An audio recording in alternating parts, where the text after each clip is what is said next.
ఏమిటా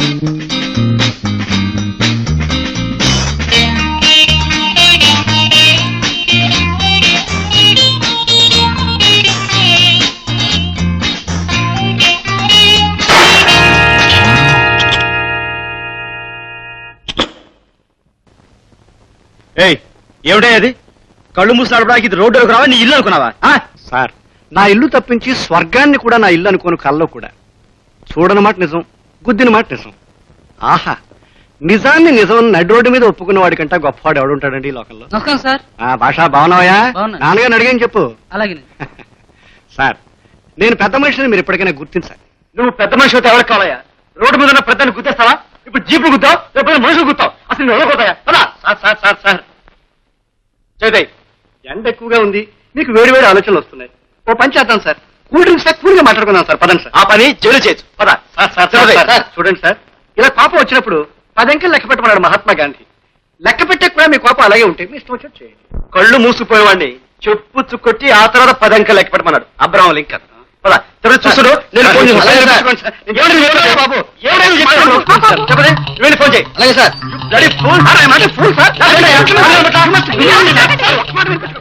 ఎవరండి మీరు? మా ఆయన సుబ్బారావు గారా? సారీ అండి. ఏమండి, మన ఎదుటి పోర్షన్లో కొత్తగా అద్దెకి వచ్చారని చెప్పానే, వీళ్ళేనండి రాజశేఖరం గారు, వారి భార్య. అవును, మీరు ఇక్కడేం చేస్తున్నారు? మనం హౌస్ విత్ ఫర్నిచర్ అద్దెకిచ్చామే, అదే హైగ్రీవాచార్య గారు చెప్పిన జై రాజశేఖర్. ఏమండి, చరిత్ర మార్చాలండి. అసలు గొప్ప గొప్ప యుద్ధాలన్నీ ఆడవాళ్ళ వల్ల జరిగాయి అంటారు కానీ బుల్షిట్ అంటారండి. నన్ను అడిగితే ప్రపంచ యుద్ధాలన్నీ ఆడవాళ్ళు లేక రాక జరిగాయి అంటారు. ఇప్పుడు చూడండి, ఒక్క క్షణం వీళ్ళిద్దరూ రావడం ఆలస్యం అయితే ప్రాణమిత్రులం కావాల్సిన మనం బద్ధ శత్రువులు అయిపోయేవాడు. ఏమండి, అవర్స్ ఇస్ హిస్టారికల్ మీటింగ్ అండి. అసలు నేను సీత అనుకుంటున్నాం అండి మిమ్మల్ని కలుసుకోవాలని. అనుకోకుండా యాక్సిడెంట్ లోనే కలిసాం. I'm very glad to meet you.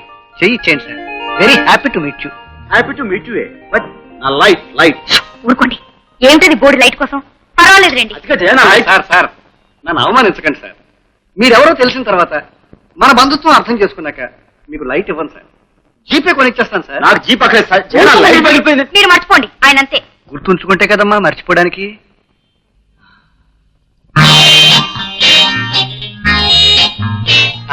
మనం కలిసి శుభ సందర్భంలో హాయిగా వినాయక హోటల్కి వెళ్ళి కలిసి కాఫీ తాగుతాం.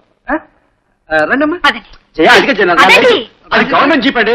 జయాన్ని ఏమండి, మీరు ఇంకా సుబ్బారావు గారు ఇల్లు చూడలేదు గాని, ఆహా ఎంత పద్ధతిగా ఉంటుంది, ఎంత పవిత్రంగా ఉంటుంది. నా భలే నచ్చింది అనుకోండి. వద్దమ్మా వద్దు.